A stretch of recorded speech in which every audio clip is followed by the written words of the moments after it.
"Don't come to the wedding, Dad. Please, I'm begging you. If you come, I'll cut ties with you as a father." Rejected from attending my daughter Emily's wedding, I felt deeply hurt. Emily's harsh words keep echoing in my head. I've been betrayed by my family again. My name is Jack, 44 years old. My wife's name was Jennifer. She would have been 42 if she were still alive. It's not that she died or anything. She went missing 10 years ago, so I just say if she were alive when I mention her. Jennifer and I had one daughter, Emily, now 20 years old. After graduating from high school, she moved out to live on her own. Jennifer disappeared when Emily was in 4th grade. She left without leaving a single note. I thought she might have gotten involved in some incident and reported her missing to the police, but there's been no word at all. At first, Emily was deeply saddened by her mother's absence, but one day, she seemed to have come to terms with it. "Dad, even without Mom, let's do our best together," she said. Her brave words made me, a father, burst into tears. I only told my parents in the countryside that Jennifer was gone. My father was silent, and my mother was exasperated, saying, "See, I told you so." There was a reason why my parents were so cold to me in my despair. My hometown is in rural Nebraska. We're farmers there, known locally as a wealthy family. I met Jennifer while attending a university in New York and fell deeply in love with her, dropping out to marry her. Luckily, I got a job in New York, and once things looked stable for Jennifer and me, we went to my hometown to formally register our marriage. When my father saw Jennifer, he didn't say a word and went back inside, while my mother looked at us with an indescribable expression. "Dad, that's rude to Jennifer." "Mom, you think so too, right?" When Jennifer wasn't around, and I was alone with Mom, I mentioned about Jennifer, but she opposed the marriage. "Jack, don't marry that girl. She's not the right one for you. Jennifer will betray you. You'll just get hurt." Angry at their groundless accusations, I returned to New York with Jennifer and registered our marriage. It was almost like eloping. When we visited my parents, Jennifer was already pregnant with Emily, making it a shotgun wedding. In hindsight, my parents couldn't have been happy about me dropping out of university and having a shotgun wedding with a woman they didn't know. But Jennifer and I, driven by youth, were happy. Emily was born safely, and even though we were poor, we lived modestly as a family of 3. With my salary alone insufficient, Jennifer also started working part-time. Initially, she worked day shifts, but then she started working as a hostess in a bar for better pay. Already beautiful, Jennifer became even more glamorous and appealing to men after becoming a night worker. I resented this change but blamed my poor earnings and worked hard at my job.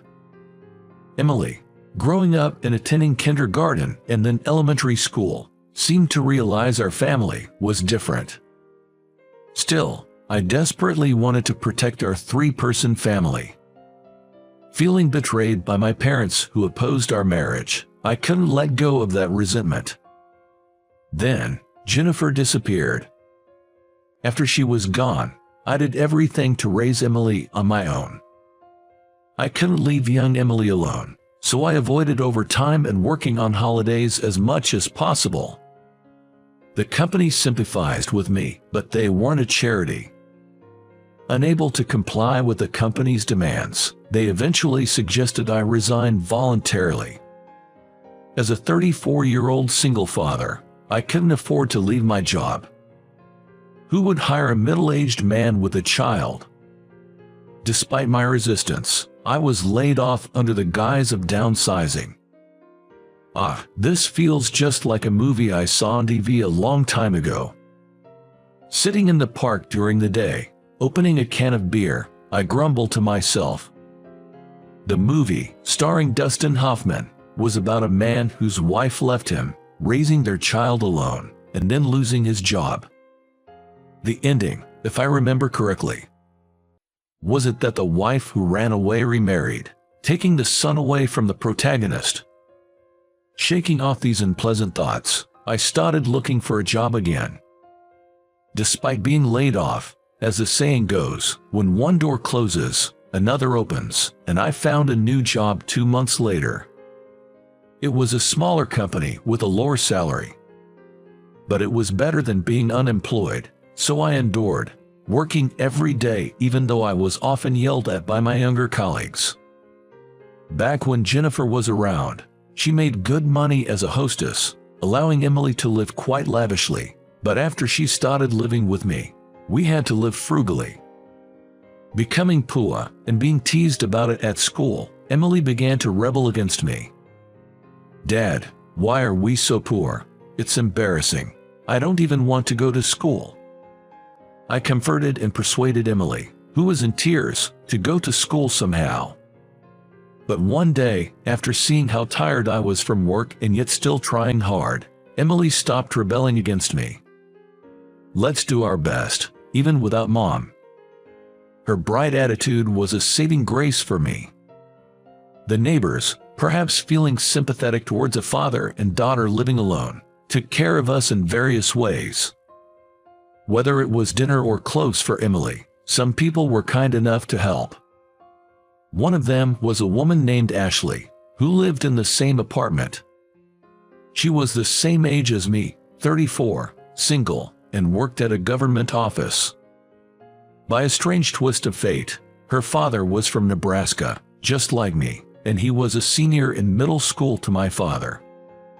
It's really strange, such a coincidence in this big city of New York.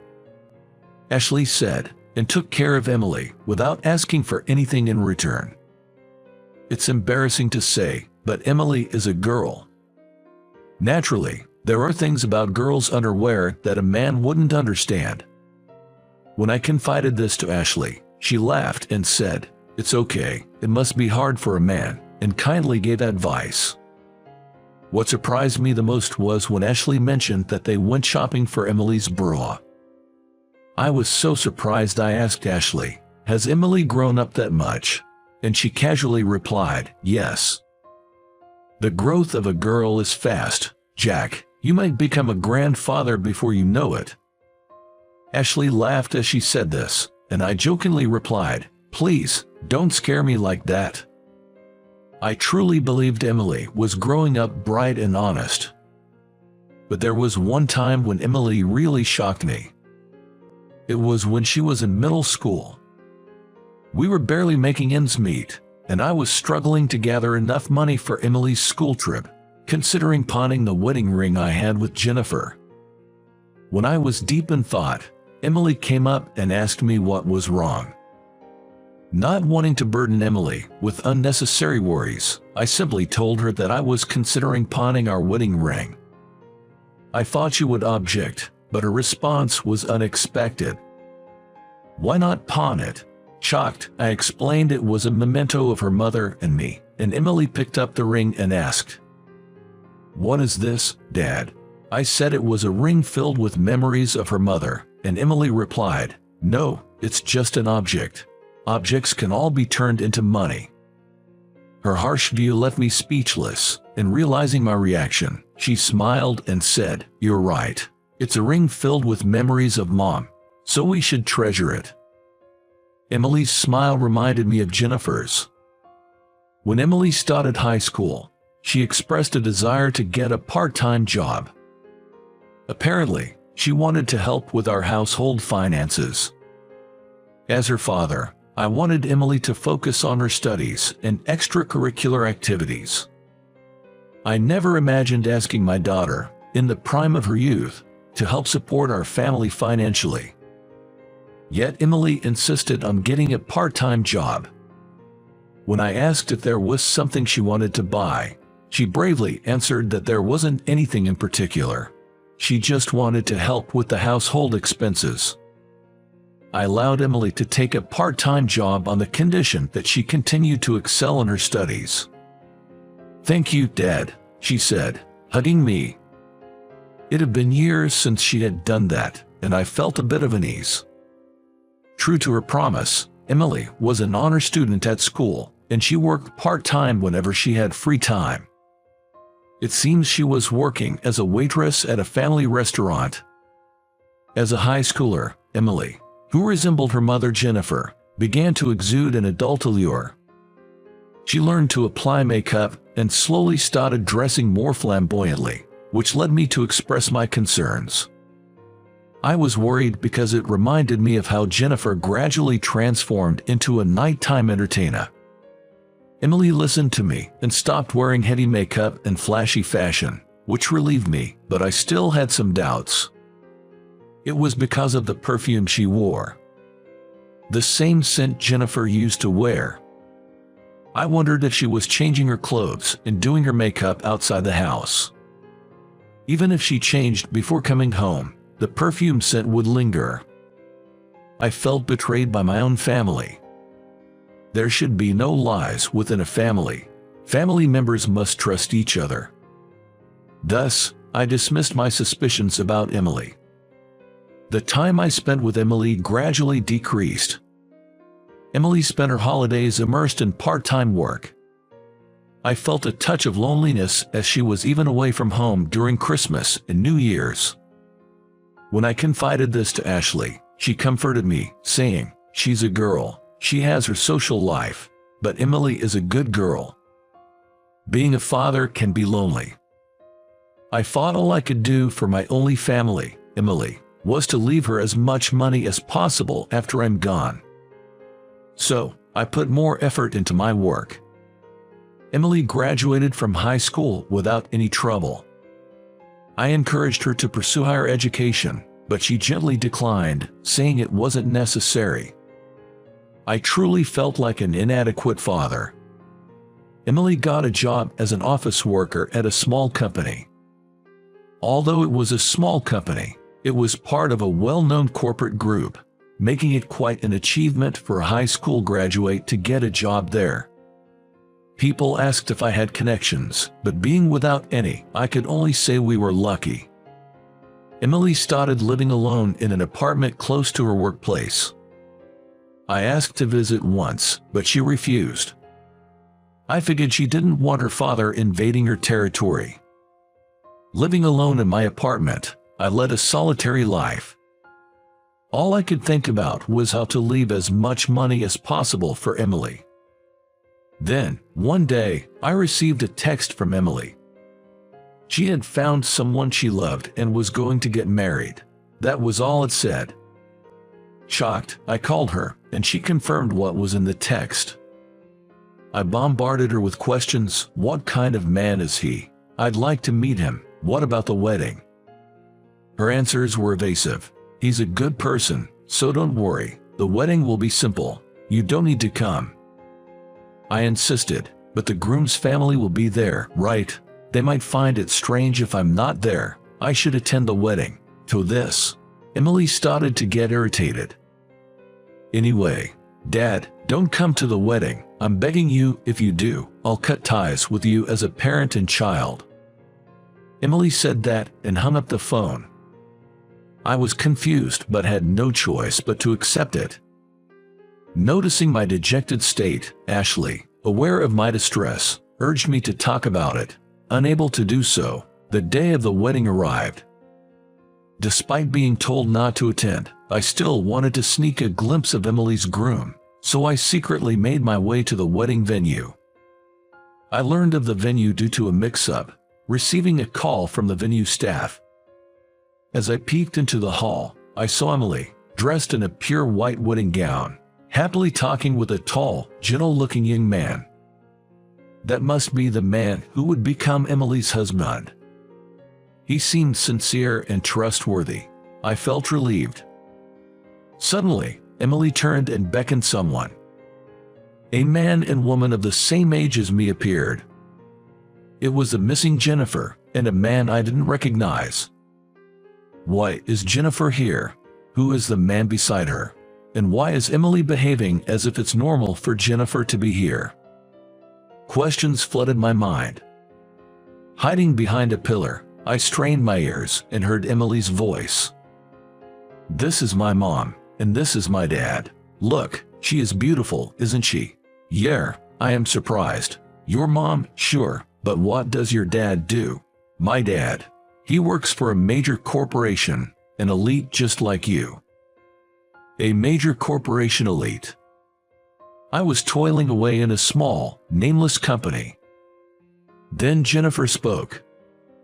Please take good care of our daughter. We eloped, so we never had a ceremony. We wanted Emily to wear a wedding dress. Wait, Jennifer. Who did you elope with?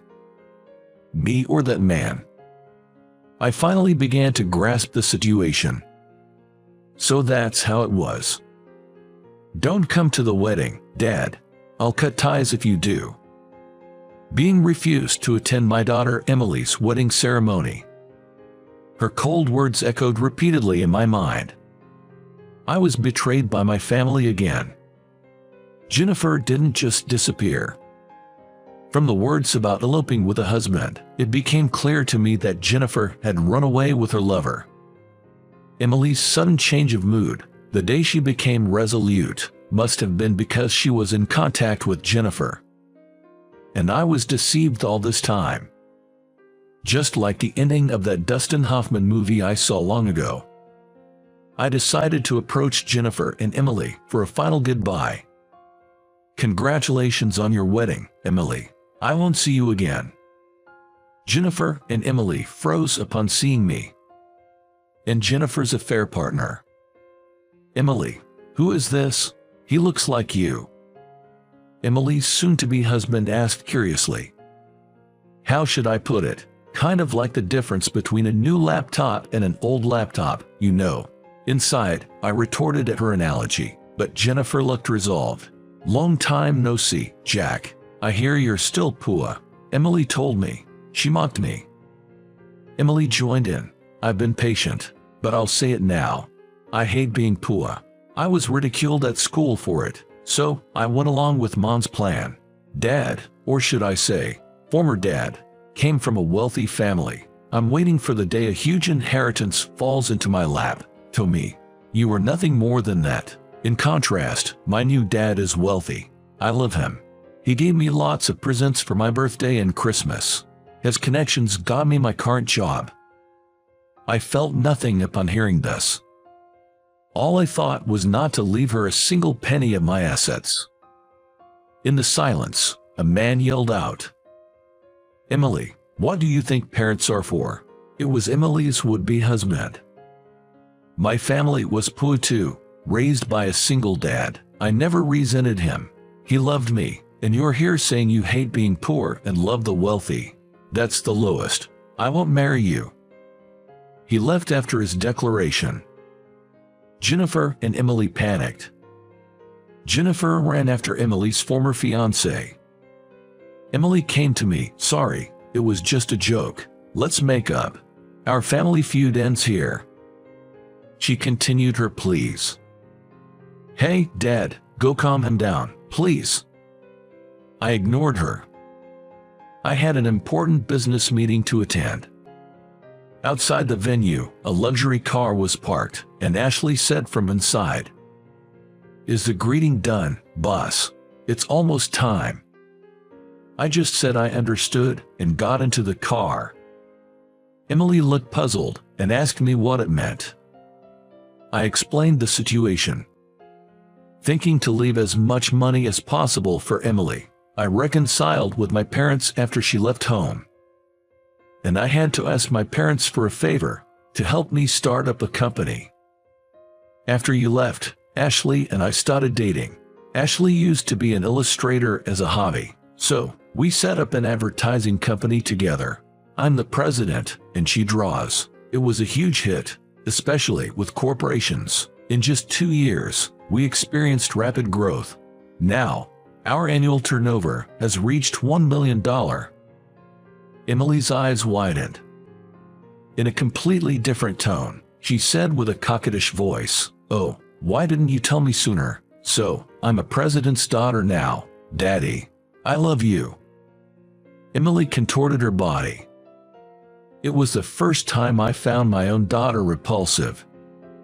Silently, I closed the car door and headed to the hotel where my business partner was waiting. Ashley and I sat side by side in the back seat of the car. Ashley, wasn't there a movie with Dustin Hoffman that had an ending like this? Yeah, The Graduate, where he steals the bride from the wedding and runs away.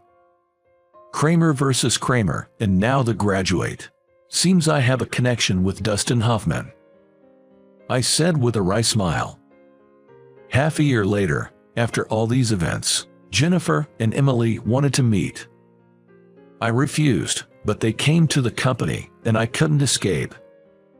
We talked for just 5 minutes in the president's office. 2 women, heavily made up, wearing flashy clothes and reeking of perfume, entered the president's office. It was Jennifer and Emily. They were running a small bar together. A dingy one, at that. Apparently, Jennifer's affair partner messed up at work and got fired. He's the same age as me, now unemployed. He went from an elite businessman to being unemployed. Jennifer, still legally married to me, said she wanted to start over. I also asked one thing to Jennifer. It was divorce. I'm going to officially remarry Ashley. This is the perfect opportunity. To that, Emily retorted, Dad, how could you have an affair with a woman like Ashley while Mom is still here, you womanizer? How far gone is she? When I ignored her, she said, Hey, forget about Mom, just help me out. Isn't it just us, parent and child? Emily, rotten to the core. When I gave Ashley a look, she whispered, I'm carrying Jack's daughter in my womb. So, she'll be my little sister. Let her call me Big Sister. Emily, deeply unsettling. I called the security guards to escort them out of the president's office. Ashley safely gave birth to a daughter later. The doctors were amazed that she safely delivered despite it being a late pregnancy. I petitioned the family court to disinherit Emily. It's called disinheritance. Ashley said it wasn't necessary, but I couldn't stand Emily's rotten character. As I looked at my daughter's sleeping face, pondering if it was my fault that Emily turned out that way, I reflected. My daughter's name is Michelle. I hope she would cover my painful memories with her existence.